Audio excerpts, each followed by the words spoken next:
It's a very common thing when playing mod in Minecraft to not complete your mod packs. We all fall victim to it and for a ton of different reasons. The infamous 2-week Minecraft phase, repetitive grinds that you've already done in other packs, or just general burnout. And at the end of the day, it's up to you whether you want to stick on the same mod pack or try something different. Ow. But whenever I personally moved on from a pack, I'd always have this feeling in the back of my mind. Did I quit that a little bit too early? Did I miss out on the full experience of the pack? Should I have completed the pack first? So I've compiled a list of ideas and tips that you can try in your next or current playthrough, which will hopefully keep you motivated throughout so you can finally complete a pack. And if you stick around to the end, I'm going to give a very controversial take, which I can already see heating up in the comments section. And I mean, the video's not even been published yet. But if you enjoyed this video, please make sure to like and subscribe. But without further ado, let's get into that first tip. And so the first thing that I would recommend is challenges to keep it fresh. And don't worry, these don't have to be major rule changes like Sieveless, although we will get to that eventually. These are just small challenges that you can sprinkle in throughout your gameplay,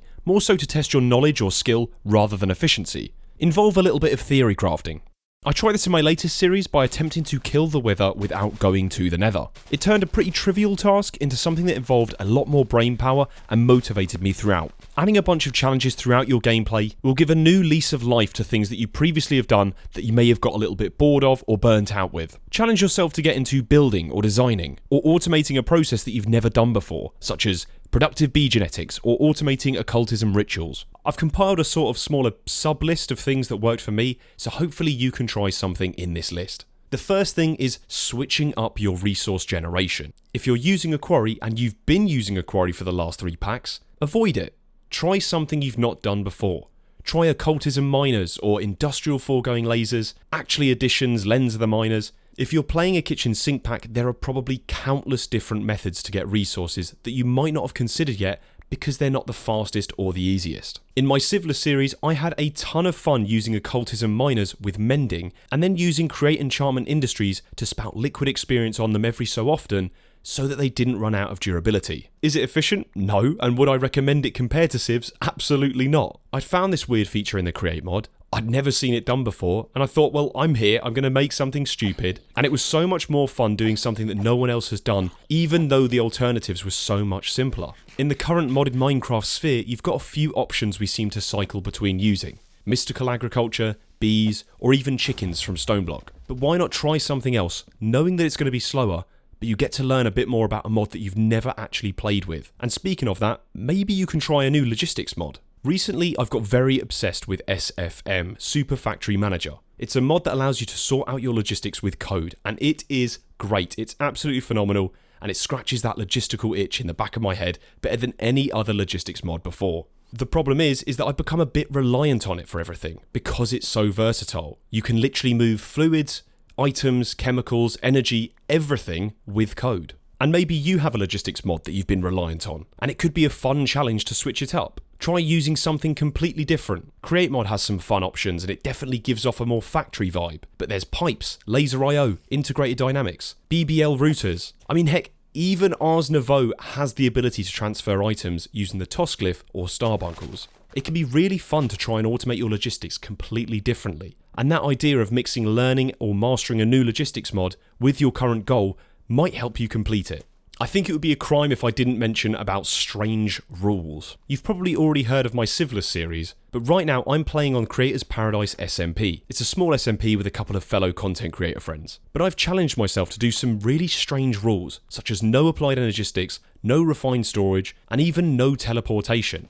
I'm literally not allowing waystones to travel to other people's bases. And just any one of these rules feels a little bit insane. And it might seem a little bit over the top. You might not want any of these rules, maybe they're too much, and trust me, maybe I wouldn't even recommend some of them. But we're playing FTB Evolution. I've already played a lot of the mods in this pack before, and so I've designed my own way to have fun whilst using mods in a way that wasn't actually intended. Half of the fun that I found here and in Sieveless has been through theory crafting. How am I going to get access to certain resources without using traditional methods? It might sound a little bit strange, but taking away and limiting yourself can often produce more of a creative output. In Creators Paradise specifically, I'm now using trains and chain conveyors for item logistics, and I've built an entire base around the idea of this being a logistics hub.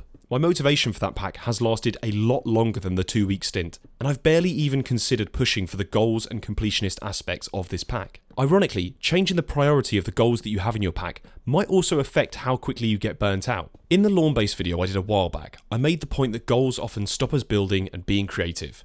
But a few of you guys came out with a really interesting counterpoint that was GregTech New Horizons. People who play GTNH seem to build some of the coolest bases I've ever seen, and they stay motivated to play that pack for years, despite the fact that the end game goals like the Stargate are so far away. I'd love to do a little bit more of a deep dive into that, but my current theory about it is that the larger goals of GTNH are so far away and in the back of your mind rather than the forefront, that you're focusing a lot more on being in the present and enjoying your current time, rather than rushing for a goal that you know you could complete in maybe 20 hours. Another point I'd like to make is that I think you need to take some breaks. New packs might instantly grab your attention from trends, and that's okay, but you are able to park a pack and come back to it at a later date. But sometimes you just have to accept that you're a little bit burnt out from a mod pack. I often find that if I play a pack, I'll be completely immersed and addicted for a few weeks, playing an unhealthy amount of time, and then suddenly get very burnt out of it. This happened with Sieveless. I played the living heck out of it and recorded it, uploading nothing else on this channel, and I became burnt out.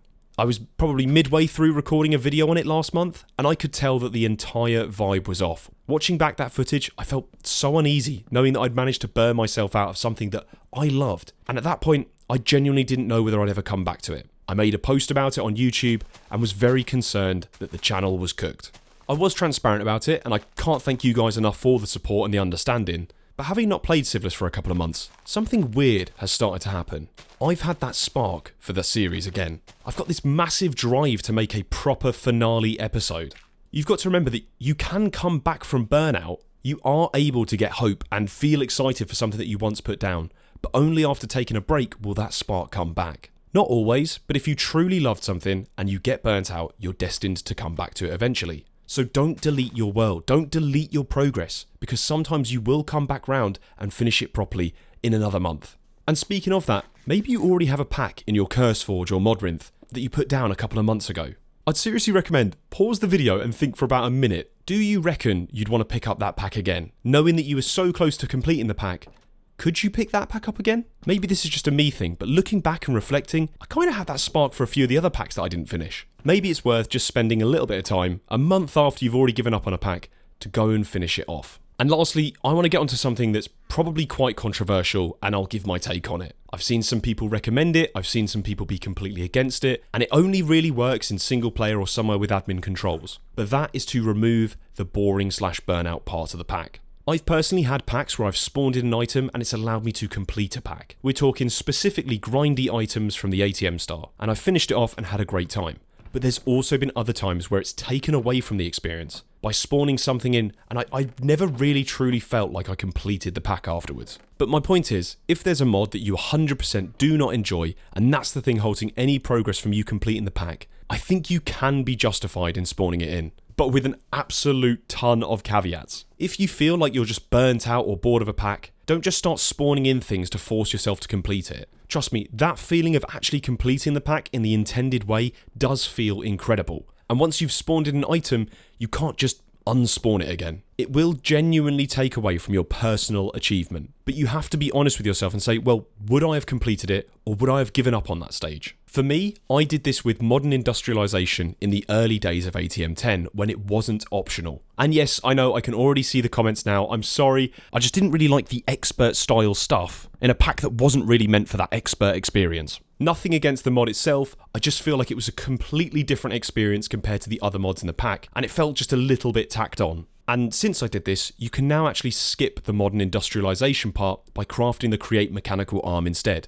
So I do feel a little bit vindicated in that sense. At the time, I knew that I just did not want to do MI. I'd completed every other requirement and I felt like I'd got what I wanted from the pack. And so I spawned it in to have more of that internalized sense of completion, knowing that I was finally able to craft the ATM star, even if I had skipped one major step. The main thing that I do want to get across though is that if you feel like it would have taken away from your own personal internal success and fulfillment, then you shouldn't do this, because you can very quickly just find yourself skipping core parts of the pack and missing the experience that the developers intended if you just remove it. There's been a few times in packs where I felt like there are some grinds that just feel so arbitrary. They don't really test your knowledge or skills, just time and patience to make 1,000 hydroponic beds for 7x nether star blocks. We each have our own individual preferences on what mods we'd like to use. And so if one mod is truly not your cup of tea, don't force yourself to use it. At the end of the day, you choose to play games to have fun. And so if that's getting in the way of actually completing a pack, then why do it? However, saying all of this, I do have some regrets about skipping MI. Personally, I've never played with MI. My only experience has been seeing other people doing it on Let's Plays or servers. And I've had a lot of people actually recommend that I should have given this a go, and that ATM10's Modern Industrialization would have given me a small glimpse into that GregTech expert level pack to dip my toes into it further and later down the line. Especially because I could still use all my traditional means to get resources and materials and just use them in the Modern Industrialization way. I don't truly know where I sit with removing a mod/item from a grind. Nowadays, I'd kind of recommend against it if you're going to be trying out a new mod. If you don't fancy doing any of the strange challenges that I said, or maybe changing up your logistics to keep things fresh, then I can totally justify skipping parts of a pack that you have already done countless times before. At the end of the day, it's really up to you and how you feel that your sense of completion would be affected by you removing this. So thanks for watching, chaps. I hope you took something useful out of this video. These tips are what I've been using to keep myself motivated throughout my packs, and it's kept similar packs still feeling fresh and interesting. And a massive shout out to all the patrons that you see on your screen now. These videos would not be possible without their support, and if you want to join, feel free to check the description. I've got some exclusive content over there, and feel free to head over to the free Discord as well, down in the description, if you want to get involved or discuss any tips that you have for getting over Modpack Burnout.